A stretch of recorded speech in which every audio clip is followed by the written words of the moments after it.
Movie की शुरुआत में हम केनिया का सीन देखते हैं जहां गोलीबारी हो रही थी और अमेरिकन सोल्जर्स सभी लोगों को वहां से सही सलामत निकाल रहे थे। इसी बीच आर्मी का लीडर भी था जो कि गोलियां चला रहा था। अचानक वहां पर दो सोल्जर्स को शूट किया जाता है जिससे सभी के सभी गायब हो जाते हैं और फिर एक ब्लास्ट होता है जिससे लीडर बेहोश हो जाता है। जब उसकी आंख खुलती है तो उसे अपना नाम और अपने बारे में कुछ भी याद नहीं था। वो देखता है कि वो एक जेल में बंद है और बाहर काफी धमाके हो रहे हैं और दीवार में एक छेद करता है और बाहर झांकता है जहां से उसे एक हेलीकॉप्टर दिखता है। वो मदद के लिए चिल्लाने लगता है जब उसके बगल वाले सेल में नादिया नाम की लड़की उसे चुप होने के लिए कहती है क्योंकि उसके चिल्लाने से उनकी जान खतरे में पड़ सकती है। नादिया फ्रेंच आर्मी में मेडिकल डॉक्टर थी। अचानक बाहर धमाके होते हैं जिससे पूरी बिल्डिंग शेक करने लगती है। नादिया आर्मी लीडर को बताती है कि पूरे प्लेनेट को मशीन जैसे एलियंस ने अपने कब्जे में कर लिया है। ये सुनकर यह आदमी और पैनिक हो जाता है और नादिया की वार्निंग देने के बाद भी मदद के लिए चिल्लाने लगता है। तभी वहां पर कुछ लोग आते हैं जो अपने साथ लाए हॉस्टेज को मार देते हैं। उन लोगों को याद आता है कि अमेरिकन पर एक स्पेशल प्राइज रखा गया है। वो नादिया से बात करते हैं लेकिन नादिया उनकी लैंग्वेज समझ ही नहीं पाती।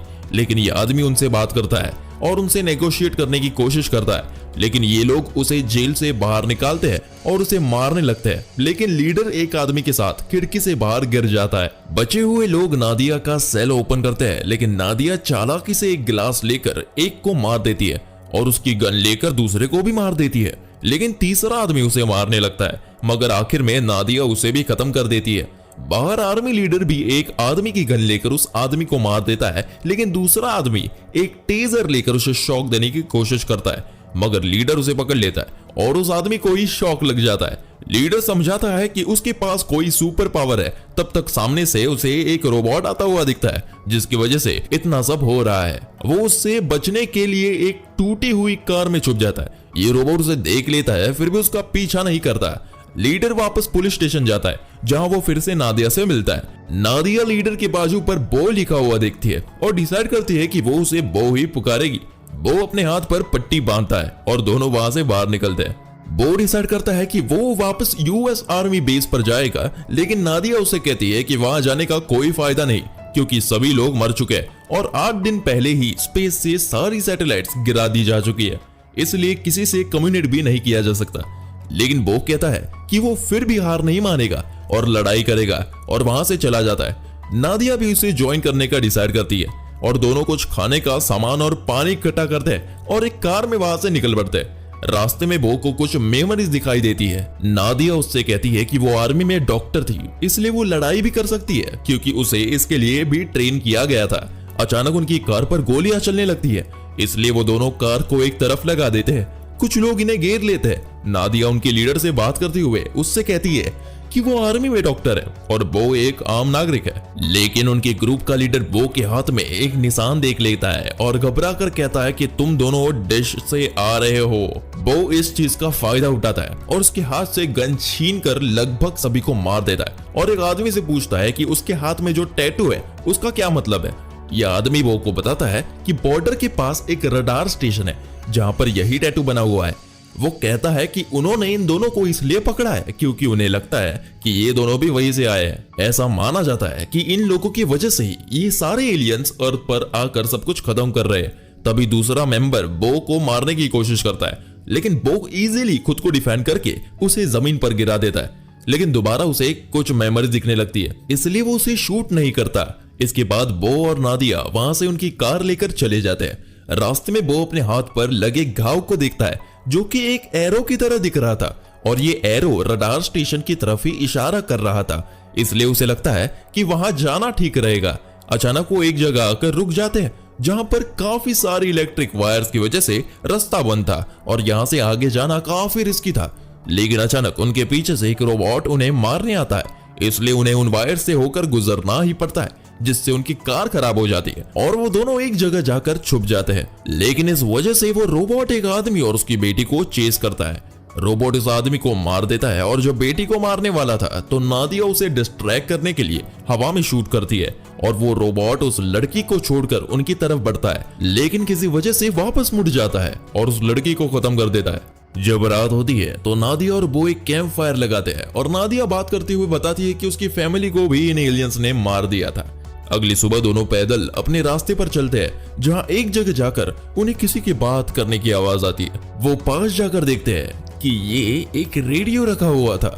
अचानक उन्हें यहाँ के लोग गन की नोक पर घेर लेते हैं।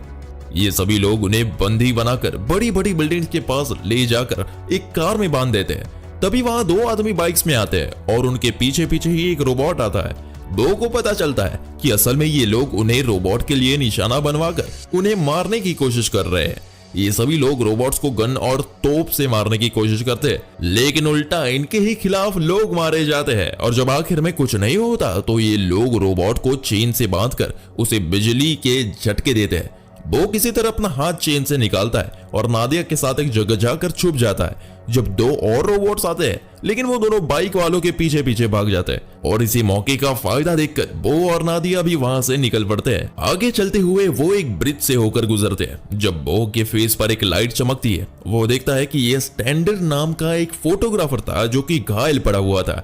स्टैंडर उन्हें सारी फोटोज दिखाता है क्योंकि वो एलियंस के आने से लेकर हर समय को डॉक्यूमेंट कर रहा है। बो और नादिया उसे एक बिल्डिंग के अंदर ले जाते हैं। जब स्टैंडर बो के हाथ में टैटू देखता है और उन्हें बताता है कि उसने ऐसा ही निशान रेडियो स्टेशन पर भी देखा था, वो एक डील करता है कि वो उन्हें कैमरा दे देगा, लेकिन इसके बदले उन्हें स्टैंडर को मारना होगा। बो के सामने दोबारा से मेमोरीज फ्लैश होती है और वो एक इनोसेंट आदमी को नहीं मारता, तो स्टैंडर कुछ चीजें फेंक कर आवाज करता है ताकि वहां पर रोबोट्स आ जाए।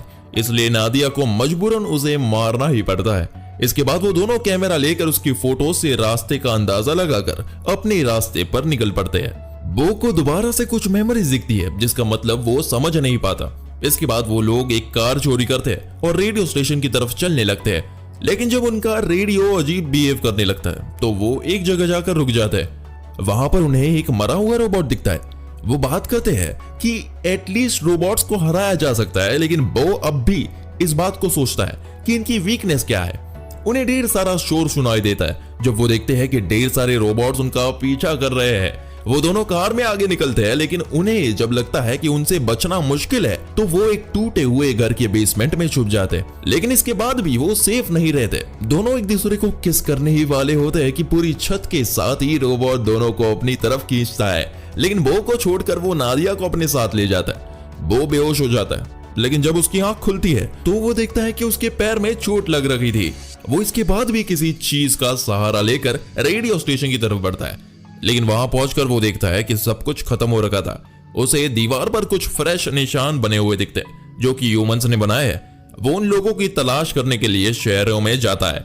वो देखता है कि कुछ लोग एक रोबोट से डरकर भाग रहे थे, लेकिन इन लोगों के पास ऐसे पावरफुल हथियार थे जिससे ये लोग उस रोबोट को मार सके। तभी वो के पास दो छोटे रोबोट्स आते हैं, लेकिन ये उसे मारते नहीं बल्कि सिर्फ उसे स्कैन करके वहां से चले जाते हैं।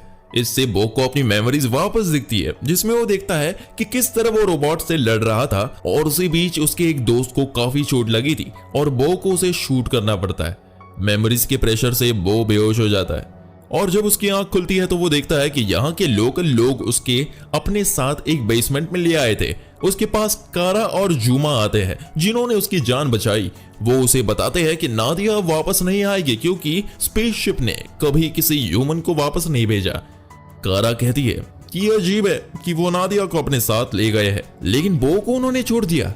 वो इस बात को जानने के लिए रॉड्रिक नाम के इंजीनियर के पास ले जाते हैं जिसने EMP डिवाइसेस बनाए हैं जिससे वो रोबोट को मार सकते हैं।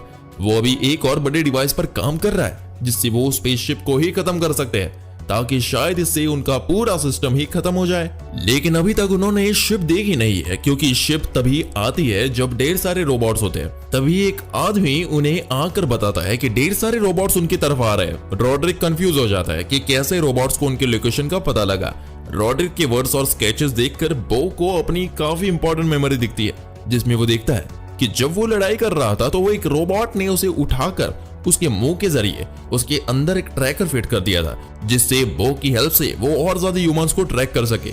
ये सुनकर कारा उसे शूट करने की बात करती है ताकि उसके लोग बच जाए, लेकिन बो उसे रोकते हुए अपने प्लान बताता है कि वो लोग बो को यूज करके शिप को अपनी तरफ अट्रैक्ट कर सकते हैं और मौके का फायदा उठाकर वो लोग शिप को ईएमपी डिवाइस की हेल्प से खत्म भी कर सकते हैं। सभी लोग शिप को ढूंढने का प्लान बनाते हैं और फिर सभी वहां से बाहर निकलने लगते हैं। अचानक कुछ लोग अपने ही लगाए बॉम्ब पर चढ़कर मर जाते हैं। बो और बाकी लोग डिवाइस लेकर जाते हैं कि तभी एक रोबोट उनका पीछा करता है और उससे बचने के लिए वो एक छोटे टनल के अंदर चले जाते हैं जहां छोटे रोबोट्स आ जाते हैं। ये रोबोट सभी को मारने लगते हैं जिसमें कारा जख्मी हो जाता है और वो यहाँ रुक के उन्हें ग्रेनेड से रोकने का डिसाइड करती है। वो और बाकी सब वहां से चले जाते हैं और छोटे रोबोट्स को रोकने के लिए कैरा ग्रेनेड से खुद को उनके साथ ही खत्म कर देती है। जुम्मा अपने सभी लोगों को शेल्टर से बाहर निकालने की कोशिश करता है, लेकिन एक एक करके छोटे रोबोट्स अंदर एंटर होने लगते हैं। ये लोग उन रोबोट्स को मार देते हैं। जुम्मा देखता है कि काफी सारे लोगों को रोबोट्स ने घेर रखा है और वो शिप का इंतजार कर रहे हैं।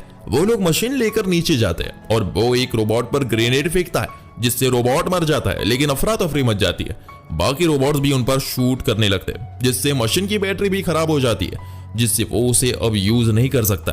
तभी बो को याद आता है कि उसके पास एनर्जी को एब्जॉर्ब करने की पावर है, इसलिए वो एक हाथ से रोबोट को पकड़ता है और दूसरे हाथ से मशीन को पकड़ता है, जिससे उसे बहुत पेन होता है। लेकिन तभी एक बहुत बड़ा एक्सप्लोजन होता है जिससे सारे रोबोट्स मरने लगते हैं और साथ ही स्पेसशिप भी नीचे गिरकर फट जाती है। जब लोगों को रियलाइज होता है कि एलियंस के खिलाफ उनका वॉर खत्म हो चुका है तो वो लोग बाहर आते हैं। बो की जब आंख खुलती है तो उसे अपनी सारी मेमोरीज याद आती है, लेकिन वो अपना नाम अब बो रखना ही डिसाइड करता है और इसी के साथ ये मूवी यही खत्म होती है।